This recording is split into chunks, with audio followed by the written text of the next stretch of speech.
sambung materinya nanti pada hari Minggu. Hari Minggu yaitu pelatihan manajemen korban.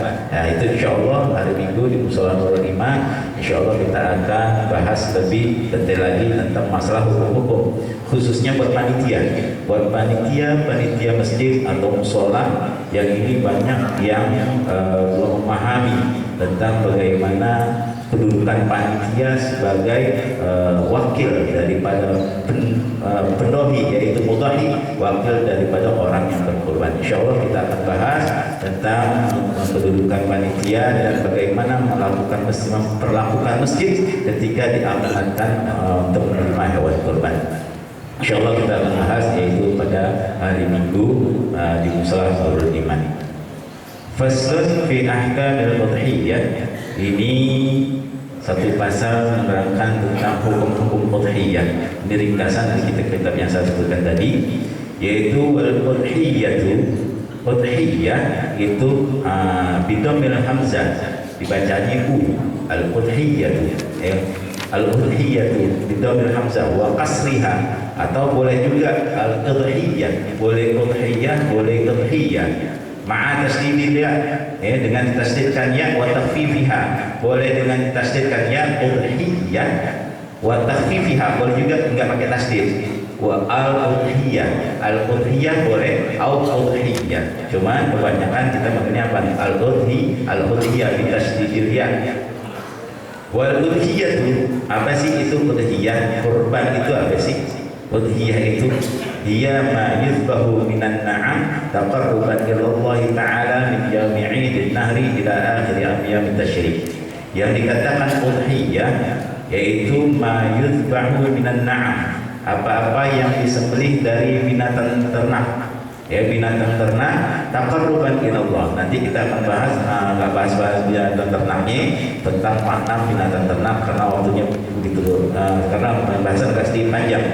Taqarruban ila Allah, yaitu sesuatu yang disembelih dari binatang ternak, taqarruban ila Allah, yaitu untuk mendekatkan diri pada Allah Subhanahu wa Ta'ala. Jadi berkorban untuk mendekatkan diri pada Allah, bukan yatafakhkharun, bukan untuk berbangga-bangga diri, bukan untuk memamer-mamerkan kepada tetangga, pada masyarakat. Taqarruban ila Allah, tujuannya untuk mendekatkan diri pada Allah Subhanahu wa Ta'ala. Jadi kapan mulainya? Min yaumi 'idin nahri ila akhir ayyam tasyrik, dimulai dari hari Idul Adha ila akhir ayyam tasyrik, sampai akhir hari tasyrik, yaitu tanggal 13 Zulhijjah, tanggal 17 Zulhijjah. Begitu terbenamnya matahari maka selesailah waktu udhiyah, tanggal 13 udhiyah. Nah, ini sebagian masyarakat kita juga masih bingung, ini yang namanya akhir tasyrik itu apakah asar? Sebagian masyarakat kita bilang, oh kalau asar udah habis. Belum, asar tanggal 13 Zulhijjah masih ada. Yang terakhir pergantian hari di dalam Islam itu, di dalam hitungan Hijriyah, yaitu ghurub syams, yaitu terbenamnya matahari. Dan tanggal 13 memasuki malam 14 Hijriyah, malam 14 Zulhijjah, maka selesai. Kapan? Ketika matahari terbenam. Sebelum matahari terbenam masih diperbolehkan untuk berudhiyah, untuk menyembelih ekor kurban. Awalu talabiha kana fi sanati tsaniyah min al-hijrah. Disyariatkan pertama kali yaitu berkurban oleh Allah Subhanahu wa Ta'ala, yaitu fi sanati tsaniyah, pada tahun kedua. Pada tahun kedua minal hijrah, dari hijrahnya Nabi sallallahu alaihi wasallam. Jadi tatkala Rasul sallallahu alaihi wasallam ketika di Makkah masih belum disyaratkan syariat berkurban. Dimulainya syariat berkurban, turun perintah berkurban ketika tahun kedua setelah Nabi hijrah ke Madinatul Munawwarah, yaitu langsung perintah dari Allah Subhanahu wa Ta'ala.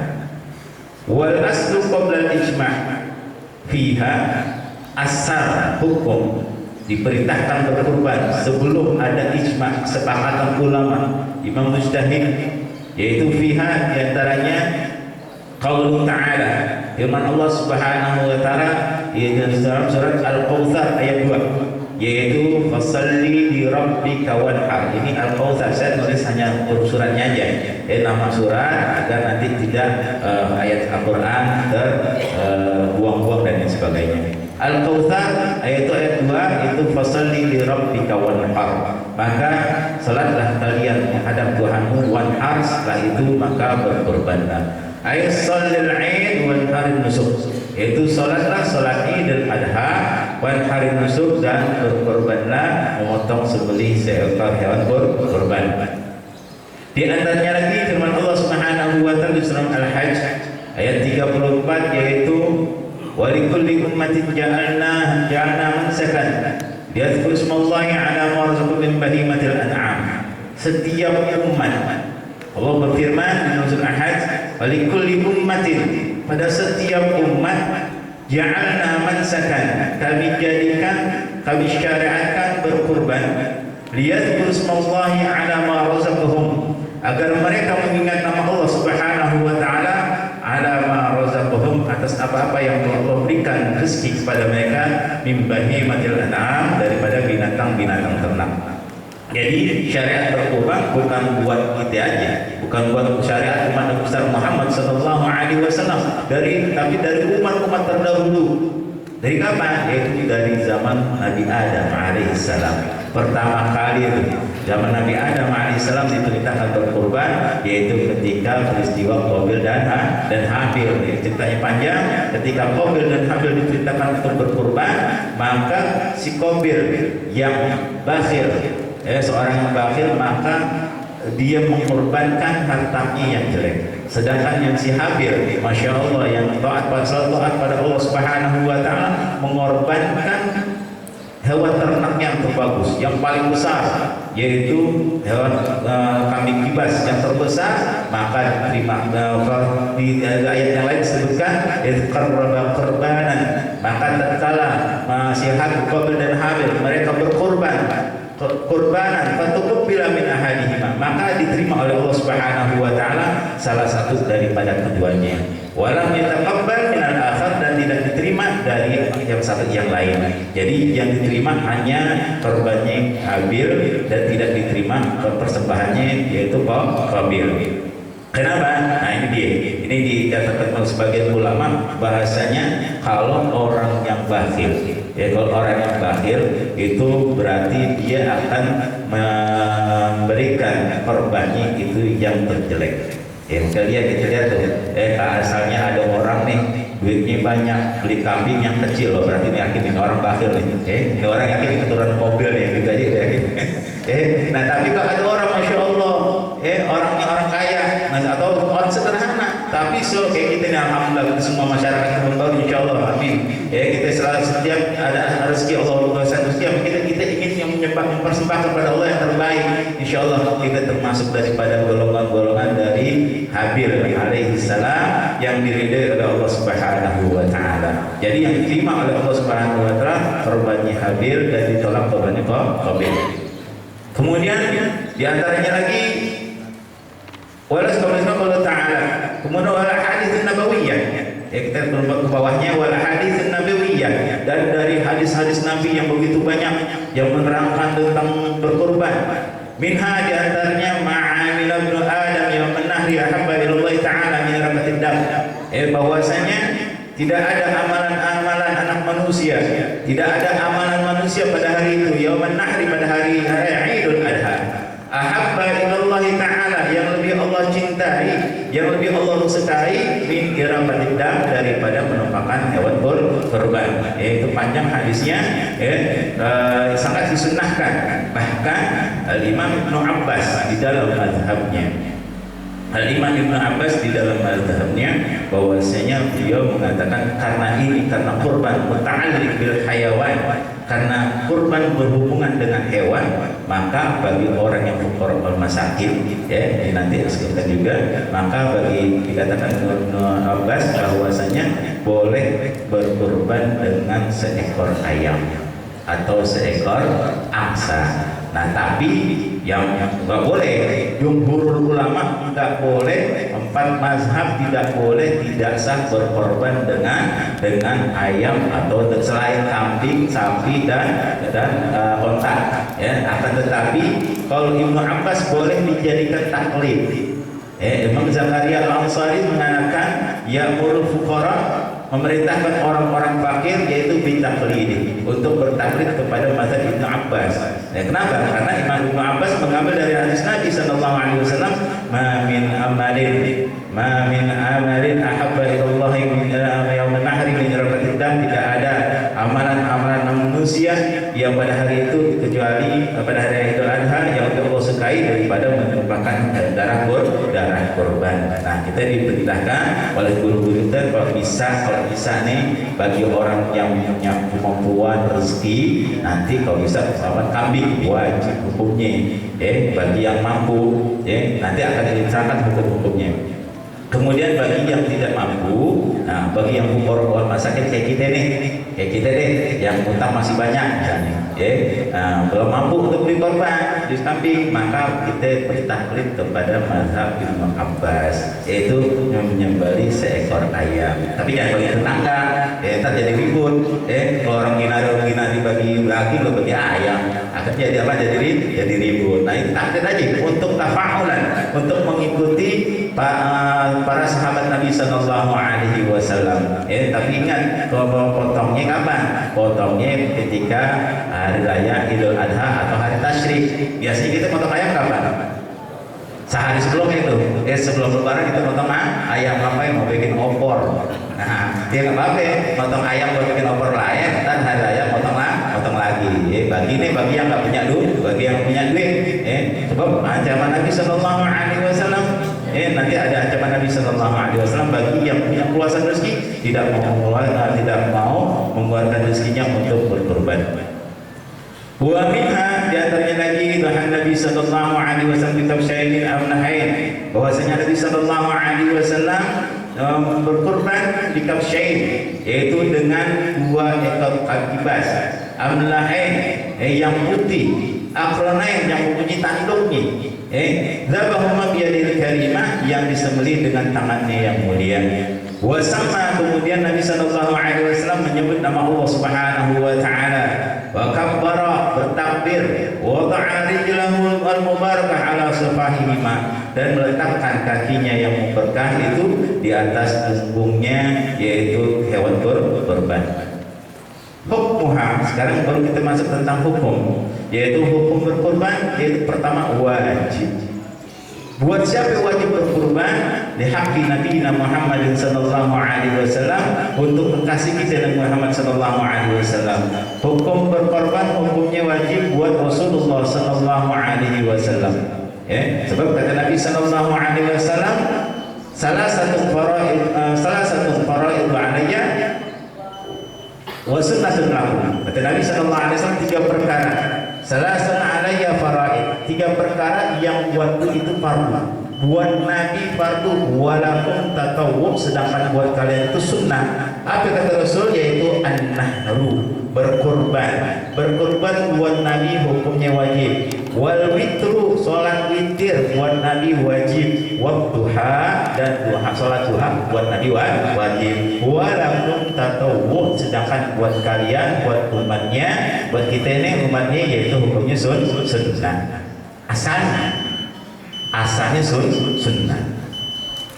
Buat siapa lagi? Waliman nadaraha, buat orang yang nadarin, menadarkan. Insyaallah kayak sekarang banyak orang tua, kalau lo dapat negeri, Bapak janji deh, Bapak mau apa? Bapak mau korbanin ntar. Hari Idul Adha, Bapak janji deh, Bapak potongin korban, kita potong kambing, insyaallah itu dan nazar. Awan nadarahu, wajib hukumnya berkurban bagi orang menadari untuk berkurban. Au biqaulihi, atau dengan ucapannya, yaitu hadhihi udhiyah, ini hewan kurban. Ini hewan kurban. Makanya ketika kita beli kambing, hati-hati dalam ucapannya. Atau ja'atuha udhiyatan, atau dia mengucapkan ja'atuha udhiyatan, aku menjadikan kambing ini sebagai hewan kurban. Nah, dengan kalimat ja'atu, maka otomatis itu menjadi apa? Menjadi wajib. Kita kadang-kadang ditanya, ini beli kambing berapaan? Buat berkorban. Maka mau kemana Pak Haji? Mau beli kambing, buat apaan? Buat korban.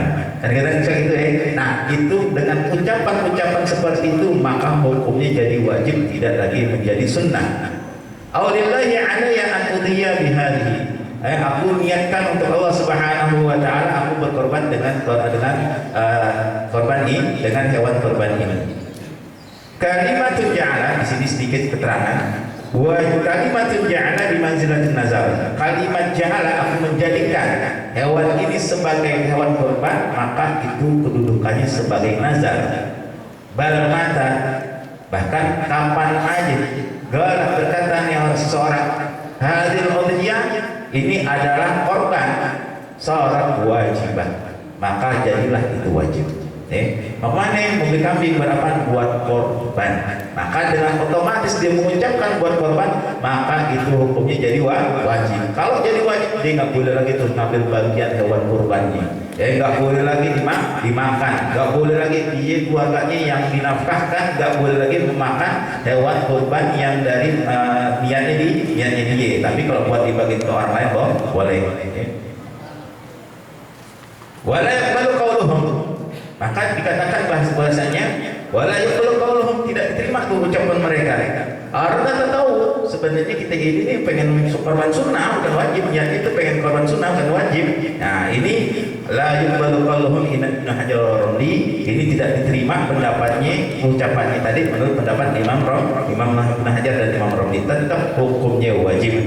Tapi qala Sayyid Umar al-Bisri, tetapi dikatakan oleh Sayyid Umar al-Bisri, yaitu mahalluhu malam yaksidul ikhbar, kalau dia tidak menyiapkan untuk mengabarkan bahwa dia hari ini untuk berkorban sunnah, ingin memilih untuk berkorban aja, maka kata aja maka tidak menjadi wajib. Nah ini khilaf antara ulama, tapi enaknya udah kita sebagai orang awam udah nanti insyaallah yufa'anhu, dimaaf, yuktafar lahu, dimaafin deh. Orang awam, namanya orang awam nggak tahu. Alhamdulillah itu dikatakan khilaful ummatir rahmah, khilaf di antara umatku, di antara para ulama-ulamaku ini adalah rahmah. Kenapa?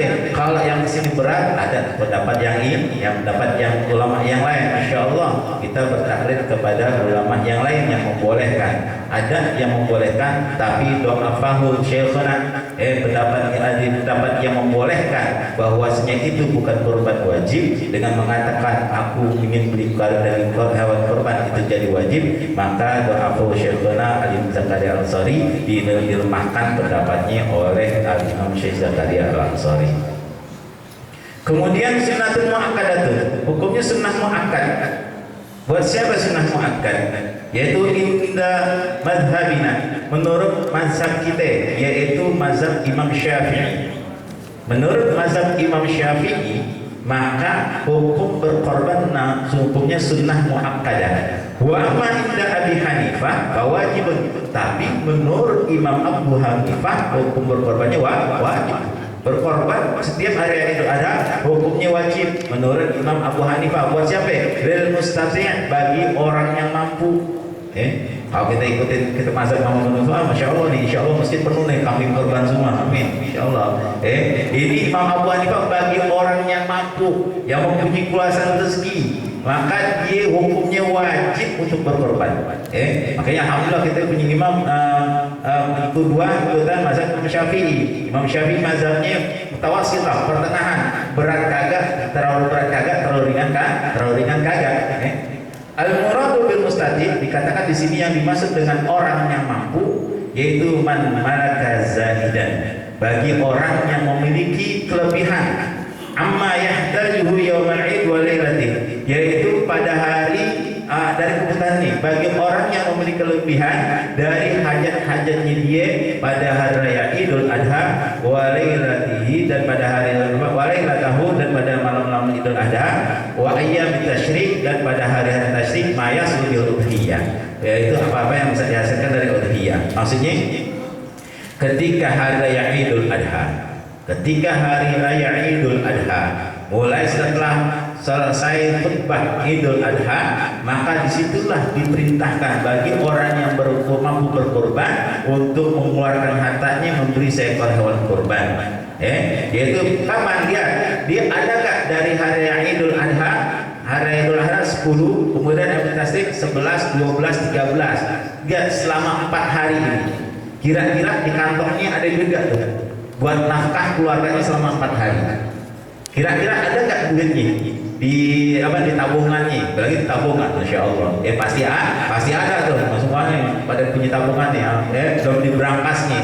Maka bagi orang yang selama 4 hari ini dia mempunyai kuasa rezeki, setelah dihitung untuk pengeluaran 4 hari ini, hari tanggal 10, 11, 12, 13, 14, maka masih ada nih selama 4 hari cukup 400.000, sedangkan ini 10 juta, maka orang ini kena sunnah muakkad untuk berkorban. Nah, sedangkan menurut Imam Abu Hanifah wajib. Kalau enggak mau, dapat ancaman Rasulullah sallallahu alaihi wasallam. Apa kata Nabi? Man kana lahu sa'atun. Barang siapa yang hari itu Allah berikan kuasa, falam yudhi, dia nggak mau berkorban tuh. Dia nggak mau mengeluarkan rezekinya untuk berkorban, pelihara korban.